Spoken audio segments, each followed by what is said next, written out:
rahimakumullah. Al-Fatihah. A'udzu billahi minasy syaithanir rajim. Bismillahirrahmanirrahim. Alhamdulillahi rabbil alamin. Arrahmanir rahim. Maliki yaumiddin. Iyyaka na'budu wa iyyaka nasta'in. Ihdinas siratal mustaqim. Shiratal ladzina an'amta 'alaihim ghairil maghdubi 'alaihim waladdallin. Rabbi ighfirli wa liwalidayya wa lil mu'minina amin. Alhamdulillahi wa kafa. Wassalatu wassalamu ala sayyidina wa maulana Muhammadinil Mustafa wa ala alihi wa ashabihi ahli sidqi wal wafa. Subhanaka la ilma lana illa ma 'allamtana innaka antal alimul hakim. Rabbi shrah li sadri wa yassir li amri wahlul 'uqdatam min lisani yafqahu qawli. Amin. Amma ba'd. Yang kami hormati dan kami muliakan segenap jajaran pengurus dan Dewan Kemakmuran Masjid Jami Al-Ikhlas Komplek Bandar Sri Mas dan Aku Tahu, bapak-bapak, ibu-ibu, hadirin wal hadirat jamaah salat maghrib Masjid Jami Al-Ikhlas yang juga sangat kami hormati, kami muliakan. Mudah-mudahan berkah istiqomahnya kita hadir dan duduk di tempat serta majlis yang mulia ini benar-benar menjadi sababiyah Allah Subhanahu wa ta'ala berkenan melimpahkan ridha, rahmat dan ampunannya kepada kita. Allah Subhanahu wa ta'ala berkenan menyelamatkan, memuliakan dan membahagiakan kita semua, baik di dunia yang fana ini maupun kelak di akhirat yang langgeng dan abadi. Amin. Amin. Allahumma amin. Hadirin hadirat rahimakumullah. Malam hari ini malam tanggal 1 Muharram tahun 1443 Hijriyah. Malam hari ini kita telah memasuki tahun baru Islam 1443 Hijriah. Ada tradisi dan kebiasaan baik yang dilakukan oleh para ulama salafus soleh di hari terakhir dan malam pertama, hari terakhir tahun lama, malam pertama tahun baru, ini membaca sebuah doa yang terkenal dengan doa akhir tahun dan awal tahun. Doa akhir tahun dianjurkan dibaca tadi setelah sholat asar, yang penting sebelum maghrib. Ada sebagian ulama yang mempraktekkan doa akhir tahun itu benar-benar menjelang maghrib, benar-benar di penghujung tahun lama. Selesai masuk maghrib, dilanjut dengan sholat maghrib, disambung dengan doa awal tahun. Oleh karena itu, malam hari ini sebelum kita melanjutkan kajian rutin kita, kajian kitab Tanbihul Ghafilin, saya mengajak kepada jamaah sekalian untuk mengamini doa awal tahun yang akan saya baca di majelis yang mulia ini. Andaikan ada yang punya tulisannya, silakan dibaca sendiri. Andaikan tidak, mengamini cukup, ya. Yang mengamini dan yang berdoa itu sama saja, karena arti amin itu adalah ya Allah ijabah doa orang yang berdoa tersebut, sama. Saya akan bacakan, silakan diamini ya. Setelah itu kita lanjutkan kajian rutin kita. Bismillahirrahmanirrahim. Alhamdulillahirabbil alamin. Allahumma shalli ala sayyidina Muhammad salatan tamla'u khazainallahi nura wa takunu lana walil mu'minina faraja wa farqa wa surura wa ala alihi wa sahbihi wa sallama tasliman katsira. Allahumma antal abadiyyul qadimul awwalu wa ala fadlikal azim wa karimi judikal amimil muawwal wa hadha amun jadid qad aqbal nas'alukal ismata fihi minasyaitonir rajim wal awliya'i wal auna ala hadhihi nafsil ammarati bis-su' wal istighala bima yuqarribuna ilaika zulfa ya dzal jalali wal ikram. Allahumma salli ala sayyidina Muhammadin salatan tamla'u khazainallahi nura wa takunu lana walil mu'minina faraja wa farha wa surura wa ala alihi wa sahbihi wa sallama tasliman katsira.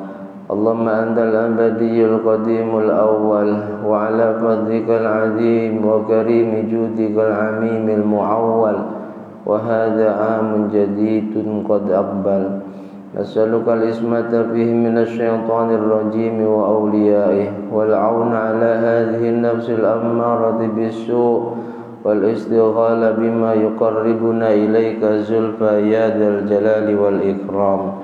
Allahumma salli ala sayyidina Muhammadin salatan tamla'u khazainallahi nura wa takunu lana walil mu'minina faraja wa farha wa surura wa ala alihi wa sahbihi wa sallama tasliman katsira. Allahumma antal abadiyyul qadimul awwal wa ala fadlikal azim wa karimi judikal amimil muawwal wa hadha amun jadidun qad aqbal nas'alukal ismata fihi minasyaitonir rajim nas'alukal ismata fihi minasyaitonir rajim wa awliya'ihi wal auna ala hadhihi nafsil ammarati bis-su' wal istighala bima yuqarribuna ilaika zulfa ya dzal jalali wal ikram. Allahumma ya muhawwilal ahwal hawil halana ila ahsanil ahwal bihaulika wa quwwatika ya azizu ya muta'al. Allahumma ya muhawwilal ahwal hawil halana ila ahsanil ahwal bihaulika wa quwwatika ya azizu ya muta'al. Allahumma ya muhawwilal ahwal hawil halana ila ahsanil ahwal bihaulika wa quwwatika ya azizu ya muta'al. Wa sallallahu ala sayyidina Muhammad wa ala alihi wa sahbihi wa sallam walhamdulillahi rabbil alamin. Al-Fatihah. Bismillahirrahmanirrahim. Iyyaka na'budu wa iyyaka nasta'in. Bismillahirrahmanirrahim. Qala al-muallif rahimahullahu ta'ala wa nafa'ana bihi wa bi ulumihi wa bi asrarihi wa bi anwarihi fid dharain amin. Hadirin hadirat rahimakumullah. Pembahasan malam hari ini masih melanjutkan tentang bab kedahsyatannya kematian dan juga kengeriannya kematian. Malam hari ini memasuki hadis yang ketiga dari bab tersebut. Qala haddatsana Muhammad bin Fadl haddatsana Muhammad bin Ja'far haddatsana Ibrahim bin Yusuf haddatsana An-Nadhr bin Haris anil Hasan anna Nabiyya sallallahu alaihi wasallam qala. Hadis diriwayatkan oleh beliau sahabat Hasan bin Ali bin Abi Thalib, cucunda Rasulullah sallallahu alaihi wasallam. anna Nabiyya sallallahu alaihi wasallam qaal, sesungguhnya Nabi Muhammad sallallahu alaihi wasallam bersabda. Apa sabdanya? Qadru syiddatil maut wa qurbihi 'alal mu'min ka qadri 300 zurbatin bisayf. Qadru syiddatil maut, perumpamaan rasa sakitnya kematian.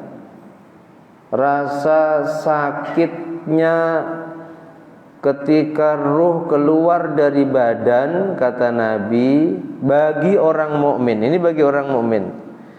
Bagaikan orang yang terkena 300 sabetan pedang. Bagaikan orang yang terkena 300 tusukan pedang, 300 kali sabetan dan tusukan pedang. Ini sakitnya tak bisa kita bayangkan. Itu kalau yang meninggal orang yang beriman. Kalau yang meninggal naudzubillah orang yang ingkar kepada Allah, tentu rasa sakitnya jauh lebih sakit dibanding dengan rasa sakitnya orang yang meninggal dalam keadaan beriman. Untuk itulah Sayyidah Aisyah radhiyallahu taala anha yang memang mendampingi, menunggui Rasulullah sampai Rasul benar-benar menghadap Allah, itu tahu persis bagaimana keadaan Rasul merasakan kesakitan saat menjelang kematiannya. Itu Rasulullah. Sampai Sayyidah Aisyah mengatakan, sungguh beruntung dan perlu sangat berbahagia ketika ada orang meninggal mendadak. Itu perlu bahagia, perlu bersyukur. Mendadak tapi dalam keadaan beriman. Karena ada orang yang meninggal mendadak dalam keadaan tidak beriman. Kalau ada orang meninggal mendadak dalam keadaan beriman, kata Sayyidah Aisyah, dia perlu bersyukur. Sebab ketika aku perhatikan bagaimana Rasul merasakan kesakitan yang luar biasa, perlahan-lahan dicabut nyawanya oleh Israel, padahal itu dengan cara yang terhalus, Rasul masih merasakan kesakitan yang luar biasa. Saya sangat berharap ketika menghadap Allah ini mati mendadak, dalam arti cepat meninggal. Tapi kalau dalam keadaan tidak beriman, ya naudzubillah, mendadak sedang mabuk, naudzubillah, mendadak sedang judi, naudzubillah. Karena Nabi katakan, yamutun nasu wala ma'asyu alaih.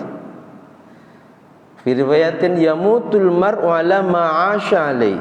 Seseorang itu kebanyakan matinya dalam keadaan sedang melakukan sesuatu yang menjadi kebiasaan saat mereka masih hidup. Yang biasanya ngaji, betapa banyak orang yang sampai kepada kita dikabarkan meninggal sedang ngaji. Biasa jamaah sedang jamaah, biasa sholat sedang sholat, biasa ngajar meninggal dalam keadaan sedang mengajar. Karena kata Nabi, yamutun nasu, manusia itu akan mati ala ma'asyu alaih, matinya di atas perkara yang menjadi kebiasaan yang dilakukannya saat hidup. Jadi gak usah heran kalau ada orang mati, dan bisa kita tonton di YouTube ya, dalam keadaan sedang berjoget di atas panggung. Berarti kebiasaannya memang itu. Sedang mabuk, sedang judi, sedang menipu orang dan seterusnya. Harapan kita saat kita mati, kita sedang dalam keadaan melakukan kebiasaan baik kita. Karena manusia ini bukan malaikat, ada nafsu di dalam dirinya, dimaklumi andaikan melakukan keburukan, tapi harus segera bertobat. Jangan berlarut-larut dalam keburukan dan kedurhakaan.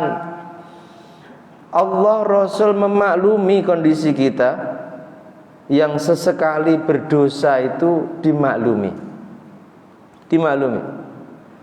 Kullu bani Adam al-khatta'un, itu sudah jelas. Setiap anak cucunya Adam itu berpotensi untuk melakukan kesalahan. Potensinya dari mana? Dari nafsu yang Allah letakkan pada dirinya. Beda malaikat.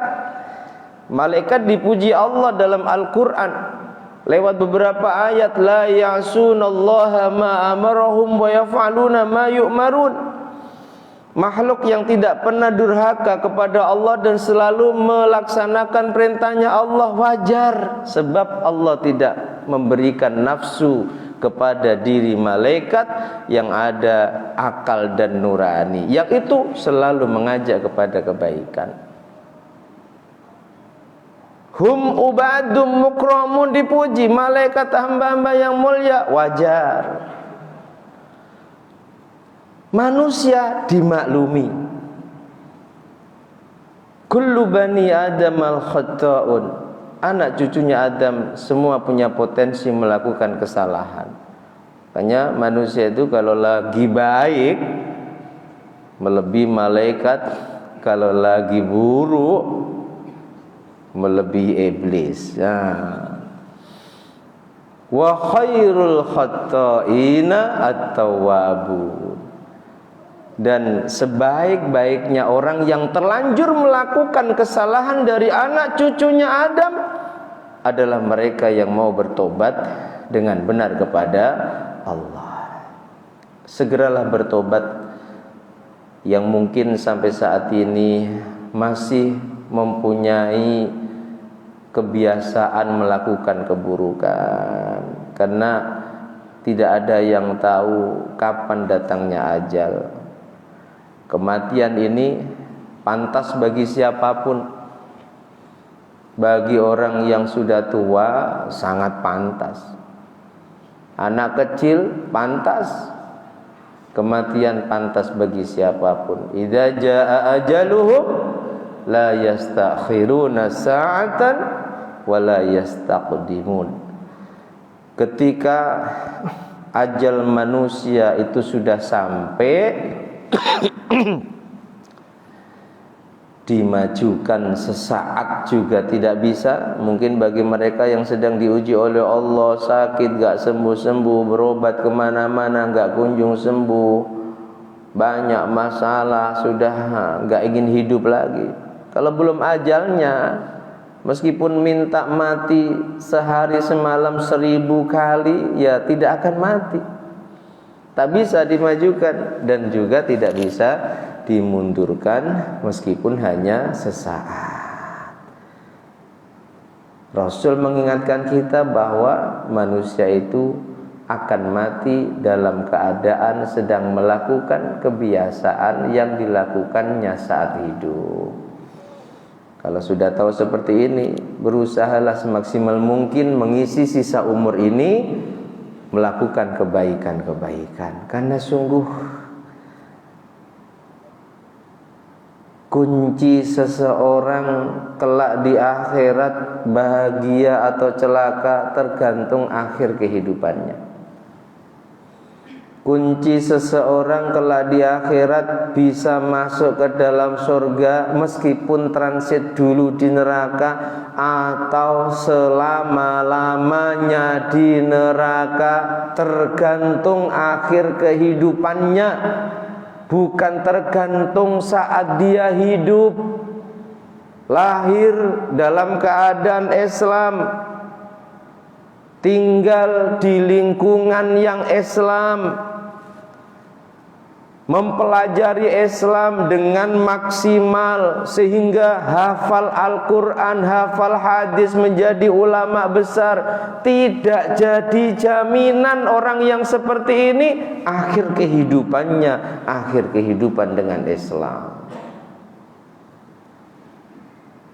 Makanya doa mohon husnul khatimah itu perlu terus kita panjatkan, sebab sekali lagi kita tidak bisa menjamin, meskipun selama hidup kita terkenal kesalehan kita, bahkan mungkin terkenal orang yang paling soleh di lingkungannya, sekali lagi kita tidak bisa menjamin, sebab kesalehan kita itu kita pasti meninggal dalam keadaan Islam.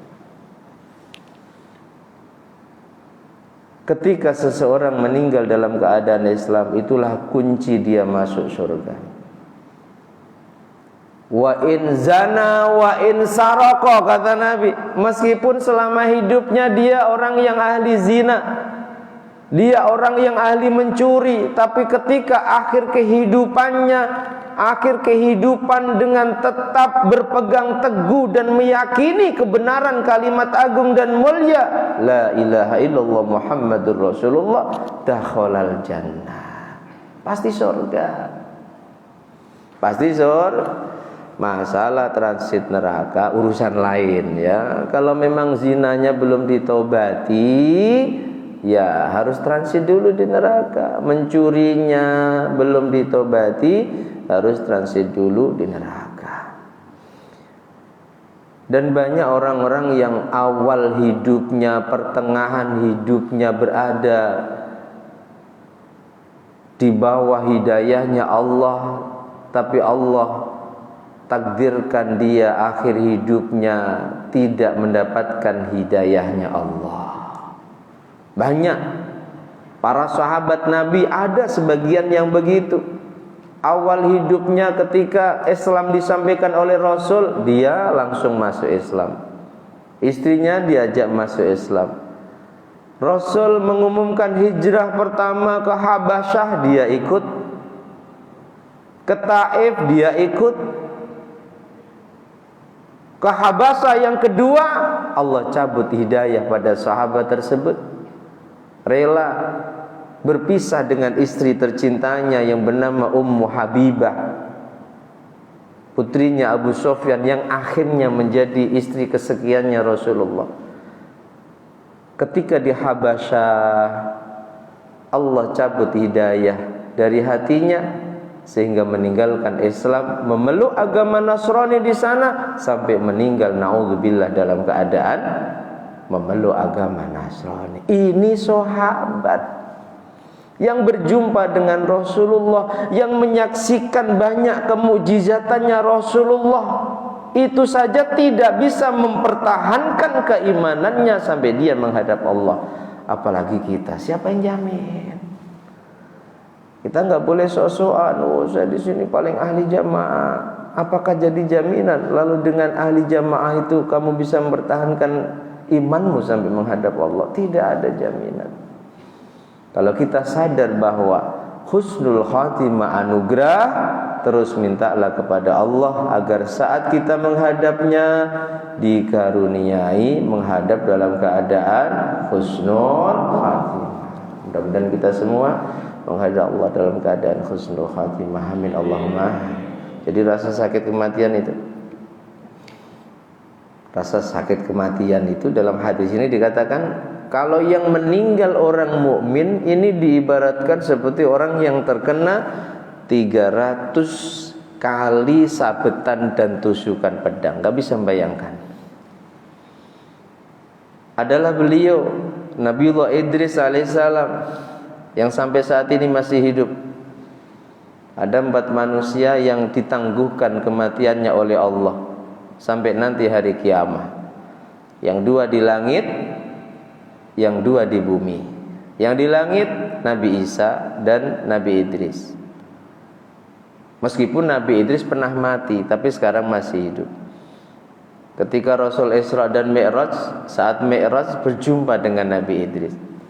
Yang 2 di bumi, Nabi Khidir dan Nabi Ilyas. Nabi Ilyas Rasul, wajib kita imani bahwa Nabi Ilyas Rasul, Nabi Khidir Nabi. Kalau Nabi itu dapat wahyu dari Allah dan harus berjenis laki-laki. Nabi Rasul itu harus berjenis laki-laki. Kalau ada perempuan kok ngaku nabi, itu sudah keluar dari pakem, orang gila itu. Dan anehnya banyak pengikutnya. Dan kenabian serta kerasulan pintunya telah tertutup dengan wafatnya Rasulullah. Kalau ada di zaman sekarang mengaku nabi dan rasul, jangan percaya. Puluhan tahun yang lalu ada kabar seorang laki-laki di luar Jawa namanya Tukimin mengaku nabi dan rasul. Jangan percaya. Ya, Nabi Khidir dan Nabi Ilyas. Nabi Idris itu Rasul bercerita kepada para sahabat pernah merasakan kematian. Jadi Nabi Idris itu terkenal di langit, menjadi perbincangan hari-hari para malaikat sebab kesalehannya, sebab kesungguhannya dalam beribadah kepada Allah. Dan di antara yang sangat kagum di langit itu Israel, kagum sekali Idris, kagum dengan ibadahnya. Akhirnya minta izin kepada Allah untuk silaturahim kepada Nabi Idris. Israel, pencabut nyawa, ini simpati luar biasa kepada Idris. Singkat cerita, dikasih izin menyamar menjadi manusia, silaturahim kepada Nabi Idris, berada di rumahnya Nabi Idris. Nabiullah Idris ini mulai heran ketika sudah 3 hari di rumahnya, tamunya ini gak makan, gak minum, gak tidur. Mulai curiga, ini siapa kok hebat banget kekuatannya. Akhirnya ditanya, Syekh, Anda siapa? Lalu jujur Israel mengatakan, aku Israel wahai Idris. Kaget. Israel, iya. Apakah kedatanganmu untuk mencabut nyawaku? Tidak. Aku ingin silaturahim denganmu sebab dirimu sangat terkenal di langit, menjadi pembicaraan para malaikat hari-hari sebab kesungguhanmu dalam beribadah kepada Allah. Akhirnya menjadi teman, sahabat karib. Lalu Nabi Idris minta, bisa nggak kira-kira kamu cabut nyawaku tapi nanti dikembalikan lagi, bisa nggak? Wah, saya tidak akan mencabut nyawa tanpa seizin Allah. Gak boleh seenakku, lalu aku benci dengan si fulan tak cabut nyawaku. Aku suka dengan si fulan lalu aku perpanjang, gak boleh. Semua harus seizin Allah. Apa kata Idris? Mintalah izin pada Allah. Aku ingin merasakan kematian, tapi harus dikembalikan. Harus dikembalikan. Singkat cerita, Israel minta izin kepada Allah. Nah, ini hadis dijadikan dalil oleh para ulama bahwa tawassul itu ada contohnya, bukan hanya dimulai dari zaman Nabi kita. Mulai zaman Nabi Adam, Nabi Idris itu apa enggak bisa minta kepada Allah langsung, ya Rob, tolong perintahkan Israel untuk mencabut nyawaku, lalu suruh ngembalikan. Apa enggak bisa? Bisa. Tapi Nabi Idris menjaga adab, dan itu mengajarkan kepada kita bahwa berdoa itu boleh dengan wasilah, entah itu lewat orang-orang soleh atau amal-amal soleh kita, atau yang jelas dalilnya dalam Al-Quran, asma-asmanya Allah. Singkat cerita, minta izin diizini, lalu dimatikanlah Nabi Idris, dikembalikan sesuai dengan perjanjiannya. Ketika kembali hidup, ditanya, wahai Idris, apa yang kamu rasakan saat kamu meninggal, saat keluar rohmu dari badanmu? Idris menjawab, wahai Israel, sungguh yang aku rasakan adalah seperti hewan yang dikuliti dalam keadaan hidup-hidup. Kambing hidup dikuliti. Kita bukan hewan jadi nggak pernah merasakan. Andai kan kita hidup dikuliti kulit kita, betapa sakitnya. Jawab Israel, wahai Idris, ketahuilah Aku belum pernah mencabut nyawa manusia dengan cara sehalus dan sepelan aku mencabut nyawamu. Itu saja rasanya seperti apa? Hewan dikuliti hidup-hidup. Ini seorang nabi dan rasul, pilihannya Allah. Kematian yang dirasakan saja masih seperti itu menyakitkannya. Makanya sekali lagi Sayyidah Aisyah itu mengatakan, bahagia banget kalau ada orang yang mati mendadak dan dalam keadaan beriman. Cepat, tetap sakit tapi nggak lama-lama. Dan juga celaka banget kalau ada orang meninggal mendadak dalam keadaan tidak beriman. Qala al-Faqih rahimahullah ta'ala, berkatalah beliau Asyabul Samarqandi, man ayqana bil maut, barang siapa yang meyakini tentang kematian, dan kita harus yakin, kullu nafsin dha'iqatul maut, setiap jiwa pasti akan dha'iqah. Kalimat yang dipilih oleh Allah dha'iqah. Dha'iqah itu mencicipi, merasakan kematian. Ini memberikan peringatan kepada kita bahwa kematian itu sebentar dibanding dengan kehidupan setelah kematian. Mencicipi, namanya mencicipi, ya sedikit saja. Mencicipi makanan, ya sedikit, maksimal 1 suap. Kalau sepiring bukan mencicipi itu. Dha'iqatul maut, sebentar saja. Yang lama kehidupan setelah kematian, kehidupan akhirat. Dan awwalu manazilil akhirah, kehidupan akhirat yang pertama adalah kehidupan kita di alam kubur. Barang siapa di alam kuburnya kok merasakan mudah nikmat, maka perjalanan akhirat berikutnya juga akan lebih mudah dan lebih nikmat. Tapi barang siapa yang di alam kuburnya merasakan kehidupan yang sulit, penuh siksa, penuh derita, maka kehidupan perjalanan akhirat berikutnya pun lebih sulit, lebih susah, lebih menderita. Diawali dari alam kubur. Kata beliau Syabul Samarqandi, siapa yang meyakini kematian, wa alima annahu nazilun bila muhalah, dan dia juga yakin bahwa pasti dia akan mengalami kematian tersebut, kematian akan mendatanginya, la budda lahu minal istidad lahu bil amali shalihah, wajib baginya untuk mempersiapkan diri menghadapi kematiannya dengan apa? Dengan amal-amal soleh. Perbanyak bekal menghadapi kematian dengan amal soleh. Para kekasihnya Allah berharap segera berjumpa dengan Allah sebab merasa bekalnya cukup. Kita sangat minim bekal kita, masih perlu ditambahi terus agar saat kita berhadap atau menghadap Allah kita sudah siap. Bahkan itu menjadi harapan kita, karena jumpa dengan kekasih yang selama ini kita rindukan dan kita nggak pernah jumpa. Lewat kematian itulah seseorang akan berjumpa dengan Allah. Kalau yang mati orang baik, kemarin dalilnya man kana yarju liqa'a rabbi falyamal amalan shalihah.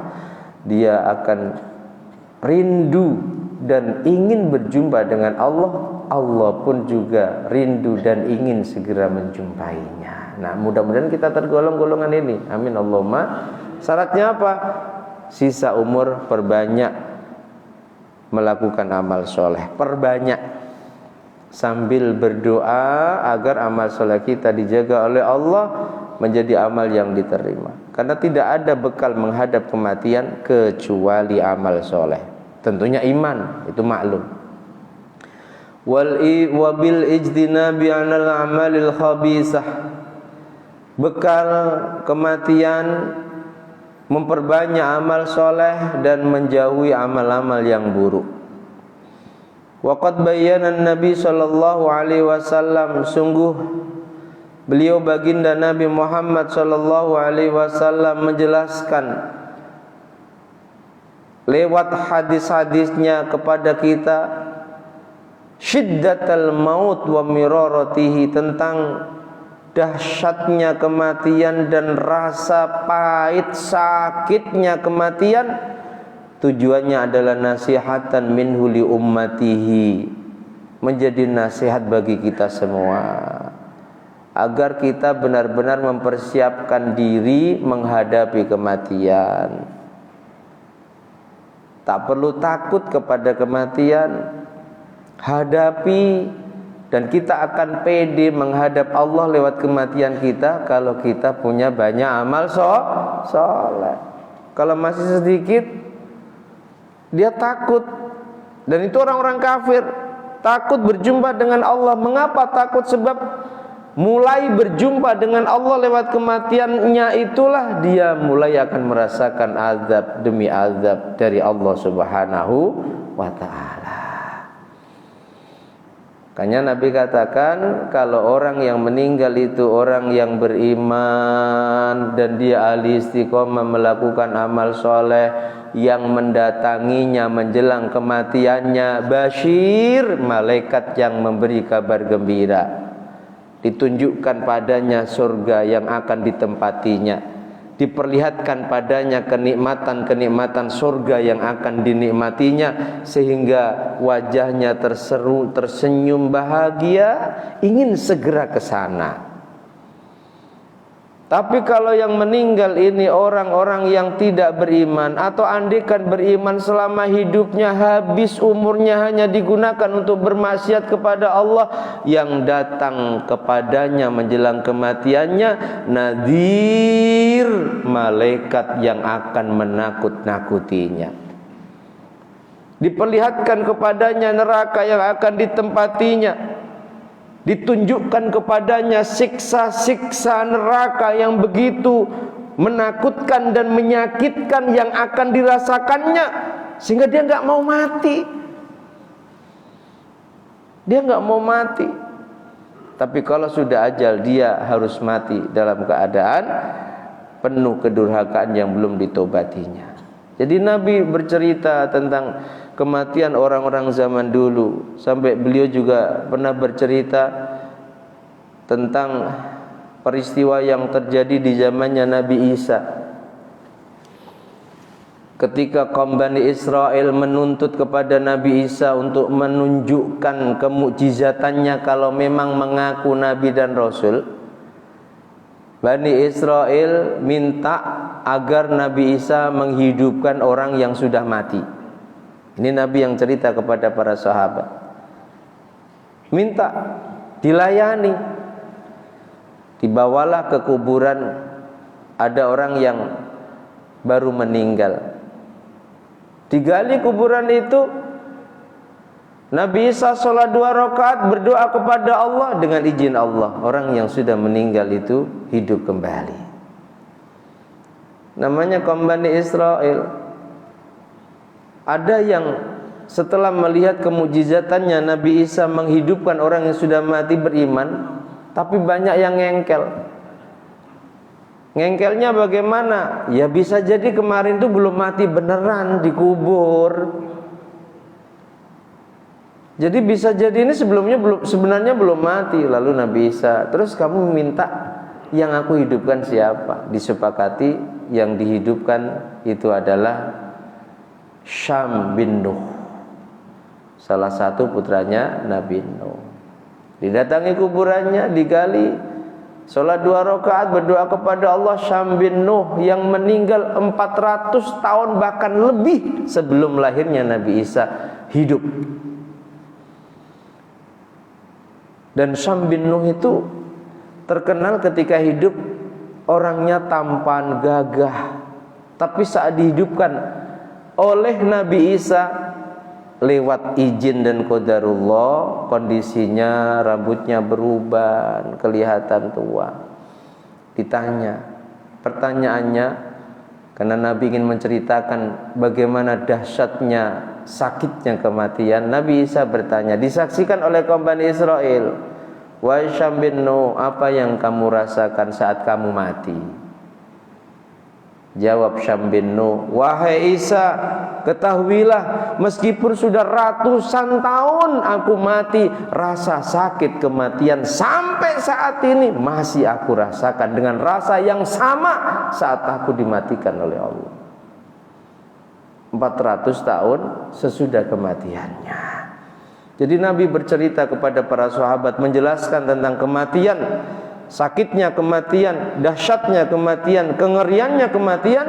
Nasihatan minhu li ummatihi, ini sebuah nasihat dari Nabi untuk umatnya. Tujuannya apa? Likai yasta'iddu lahu wa yasbiru ala sadaidid dunya, agar umatnya ini benar-benar mau mempersiapkan bekal untuk menghadapi kematiannya. Dan sekali lagi tidak ada bekal menghadapi kematian kecuali amal soleh dan sabar. Sabar mungkin saat hidup di dunia Allah uji hidupnya miskin, hidupnya sakit, hidupnya penuh masalah, agar sabar sebab itu hanya sebentar dibanding dengan kehidupan setelah kematian. Li'anna sabru ala sadaidid dunya, karena sabar sebab merasakan sadaidid dunya, kerepotannya hidup di dunia, entah hidup miskin, entah sakit, aisaru min siddatil maut, itu sungguh lebih ringan dibanding dengan kerasnya, ngerinya, dahsyatnya kematian. Lianna siddatal maut min azabil akhirah, sebab dahsyatnya kematian ini bagian dari siksa akhirat. Wa azabul akhirah asyaddu min azabid dunya, siksa akhirat jauh lebih menyakitkan dibanding dengan siksa dunia. Siksa dunia, hidup menderita di dunia sebab miskin, sebab sakit dan seterusnya, itu jauh lebih ringan dibanding dengan siksa yang akan kita rasakan saat kita berada di alam akhirat. Dan alam akhirat diawali dari alam kubur. Mudah-mudahan ini menjadi penyemangat kita semua untuk memperbanyak amal soleh. Sisa umur yang masih diberikan oleh Allah ini benar-benar hanya kita gunakan untuk memperbanyak melakukan kesalehan dalam rangka memperbanyak bekal kita menghadap Allah lewat kematian kita. Amin amin Allahumma amin. Wa rawa an Abdullah bin Mas'ud wallahu a'lam bishawab. Al-Fatihah. Bismillah. Ya Allah. Bisa sudah masuk. Kita tutup dengan wal asri. Bismillahirrahmanirrahim. Wal asri innal insana lafi khusrin illa alladzina amanu wa 'amilus solihati wa tawassaw bil haqqi wa tawassaw bis sabr. Subhanakallahumma wa bihamdika asyhadu an la ilaha illa anta astaghfiruka wa atubu ilaik. Adapun lebihnya mohon maaf. Akhirul kalam wal 'afwu minkum. Assalamualaikum warahmatullahi wabarakatuh.